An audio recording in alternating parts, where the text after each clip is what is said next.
ಉಟ್ಟ ಬಟ್ಟೆಯಲ್ಲಿ ಕೈಚೀಲ ಹಿಡಿದು ಬಂದಿದ್ದ ಕುರಿಗಾಯಿ ಹನುಮ.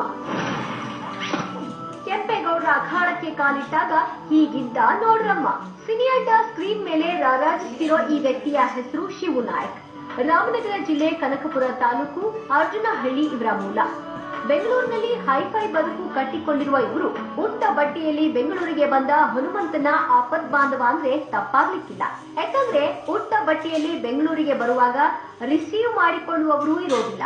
ಕೆಂಪೇಗೌಡರ ಅಖಾಡಕ್ಕೆ ಕಾಲಿಡುವಾಗ ಕೈ ಹಿಡಿದು ನಡೆಸೋರು ಯಾರೂ ಇರೋದಿಲ್ಲ.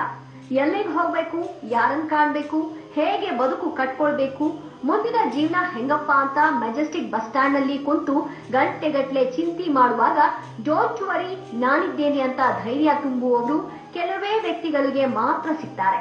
ಅಂತಹ ವ್ಯಕ್ತಿತ್ವದ ಜೀವ ಶಿವು ನಾಯಕ್ ಅವರದ್ದು.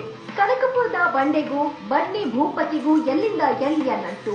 ಹಾವೇರಿ ಜಿಲ್ಲೆ ಸವಣೂರು ತಾಲೂಕು ಚಿಲ್ಲೂರು ಬಡ್ನಿ ತಾಂಡ ಬಿಟ್ಟು ಭರ್ತಿ 20 ವರ್ಷ ಕಾಲ್ ತೆಗೆಯದ ಹನುಮಂತನಿಗೆ ಈ ಶಿವು ನಾಯಕ್ ಪರಿಚಯ ಹೇಗಾಗುತ್ತೆ? ಅಷ್ಟಕ್ಕೂ ಜಿ ಸಂಸ್ಥೆಯ ಸಾರೆಗಾಮ ಶೋಗೂ ಈ ಶಿವು ನಾಯಕ್ಗೂ ಏನ್ ಸಂಬಂಧ? 365 ದಿನದ ಹಿಂದೆ ಸ್ಯಾಟಲೈಟ್ಗೆ ರೀಚ್ ಆದ ಫೋನ್ ಸಂಭಾಷಣೆ ಅದು ಹೇಗೆ ಹನುಮಂತನನ್ನ ಸ್ಟಾರ್ ಆಫ್ ಸಿಂಗರ್ ಪಟ್ಟಕ್ಕೇರಿಸಿತು? ಕೈಚೀಲ ಹಿಡಿದು ಅಂಗಿ ಲುಂಗಿಯಲ್ಲೇ ಬೆಂಗಳೂರಿಗೆ ಬಂದಿದ್ದ ಹನುಮಂತನನ್ನ ಶಿವು ನಾಯಕ್ ಸ್ವಾಗತಿಸಿಕೊಂಡದ್ದು ಹೇಗೆ ಮತ್ತು ಯಾಕೆ? ಈ ಎಲ್ಲ ಪ್ರಶ್ನೆಗೆ ಉತ್ತರ ನೋಡೋದಕ್ಕೂ ಮೊದಲು ಕೆಂಪೇಗೌಡರ ಅಖಾಡಕ್ಕೆ ಕಾಲಿಟ್ಟಾಗ ಹನುಮಂತನ ಅವತಾರ ಹೇಗಿತ್ತು ನೋಡ್ಬಿಡಿ. ದೈವದತ್ತ ಕಂಠ ವಜ್ರದಂತೆ ಹೊಳೆಯೋದಕ್ಕೆ ಕಾರಣ ಇವರು. ಕುರಿಮ್ಯಾನ್ಗೆ ನಯ ಕನಕಪುರದ ಬಂಡೆ ಸಹಕರಿಸಿದ ಹೇಗೆ ಗುರು. ಕೈಯಲ್ಲೊಂದು ಚೀಲ, red with black shirt, blue jeans, Saregama final ರೌಂಡ್ಸ್ಗೆ ಸೆಲೆಕ್ಟ್ ಆಗಿ ಹೊರ ಬಂದಾಗ ಕ್ಲಿಕ್ ಆದ ಫೋಟೋ ಇದು. ಹನುಮ ಜೊತೆಯಲ್ಲಿ ರಕ್ತ ಹಂಚಿಕೊಂಡು ಹುಟ್ಟಿದ ಅಣ್ಣ ಮಾರುತಿ ಹಾಗೂ ಬದುಕು ಬದಲಾಗೋದಕ್ಕೆ ಕಾರಣವಾದ ವ್ಯಕ್ತಿ ಇಬ್ರು ಇದ್ದಾರೆ. ಇವರಿಬ್ರು ದೊಡ್ಡ ಮನಸ್ಸು ಮಾಡದೆ ಹೋಗಿದ್ದಿದ್ರೆ ಜ್ವಾಳದ ರೊಟ್ಟಿ, ಮುಳುಗಾಯಿ ಪಲ್ಯ ಬುತ್ತಿ ಕಟ್ಕೊಂಡು ಕುರಿ ಹಿಂದೆ ಸವಾರಿ ಮಾಡ್ಬೇಕಿತ್ತು ಹನುಮ. ಆದ್ರೆ ಹಂಗಾಗ್ಲಿಕ್ಕೆ ಇವರಿಬ್ರು ಬಿಡ್ಲಿಲ್ಲ. ಹನುಮನ ದೈವದತ್ತ ಕಂಠ ತುಕ್ಕು ಹಿಡಿಯೋದಕ್ಕೆ ಶರೀಫಜ್ಜರು ಹಾಗೂ ಬನ್ನಿ ಆಂಜನೇಯ ಸ್ವಾಮಿ ಒಪ್ಪಲಿಲ್ಲ.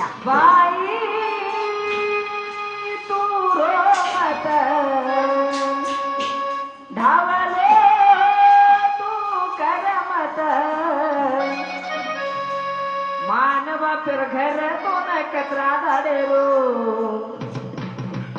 दैनीर घरे मबाई उंबर काड़ेरो दैनीर घरे मबाई उंबर काड़ेरो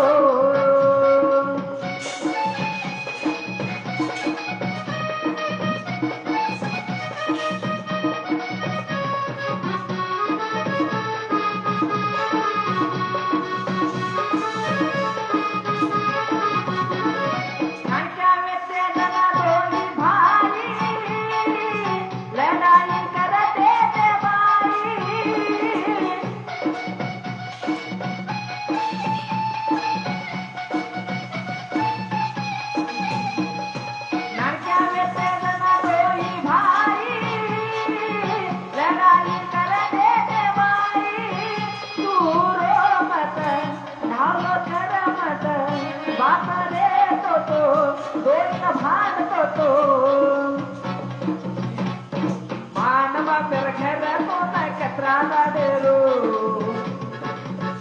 दैनीर घरे मबाई उंबर काड़ेरो दैनीर घरे मबाई उंबर काड़ेरो. ಹಾವೇರಿಯಲ್ಲಿ ಆಡಿಷನ್ ಇರುತ್ತೆ. ಹನುಮನ ಸ್ನೇಹಿತರಾದ ಮಾಲಿಂಗ ಸೇರಿದಂತೆ ಇತರರು ಹನುಮಂತನನ್ನ ಕರ್ಕೊಂಡು ಬಂದು ಆಡಿಷನ್ ಕೊಡಿಸ್ತಾರೆ. ಹನುಮನ ಜವಾರಿ ಕಂಠಕ್ಕೆ ಸಾರೆಗಾಮ ತಂಡ ಕ್ಲೀನ್ ಬೋಲ್ಡ್ ಆಗುತ್ತೆ. ರಾಜಧಾನಿಗೆ ಬರುವಂತೆ ರೆಡ್ ಕಾರ್ಪೆಟ್ ಹಾಕುತ್ತೆ. ಆದ್ರೆ ಕೆಂಪೇಗೌಡರ ಅಖಾಡದಲ್ಲಿ ಯಾರೂ ಗೊತ್ತಿಲ್ಲ, ಗುರಿಯಿಲ್ಲ. ಎಲ್ಲಿ ಇಳಿದ್ರೆ ಎಲ್ಲಿ ಹತ್ಬೇಕು ಅಂತ ತಿಳಿದಿಲ್ಲ. ಅಷ್ಟಕ್ಕೂ ಸಾಲ ಸೋಲ ಮಾಡಿ ಖರ್ಚು ಮಾಡಿಕೊಂಡು ಬೆಂಗಳೂರಿಗೂ ಹೋದ್ರೆ ಹನುಮಂತನ ಸೆಲೆಕ್ಟ್ ಆಗ್ತಾನೆ ಅನ್ನೋದಕ್ಕೆ ಗ್ಯಾರಂಟಿನೂ ಇಲ್ಲ. ಈ ಹೊತ್ತಲ್ಲಿ ಕೆಲಸ ಮಾಡಿದ್ದು ಕನಕಪುರದ ನಾಡಿನ ಆ ವ್ಯಕ್ತಿಯ ಒಂದೇ ಒಂದು ದೂರವಾಣಿ ಕರೆ ಹಾಗೂ ನಾನಿದ್ದೇನೆ ಬನ್ರೋ ಅನ್ನೋ ಧೈರ್ಯದ ನುಡಿ ಅಷ್ಟೇ. ಆ ವ್ಯಕ್ತಿ ಈ ಶಿವು ನಾಯಕ್ ಅವರೇನಾ ಅಥವಾ ಮತ್ಯಾರಾದ್ರೂ ಇದ್ದಾರಾ? ಈ ಕುತೂಹಲದ ಪ್ರಶ್ನೆಗೆ ಕೆಲವು ನಿಮಿಷ ಕಾಯ್ಬೇಕು. ಹೃದಯ ಸಮುದ್ರ ಕಲಕಿ ಹೊತ್ತಿದ ದ್ವೇಷದ ಬೆಂಕಿ ರೋಷಾಗ್ನಿ ಜ್ವಾಲೆ ಉರಿದುರಿದು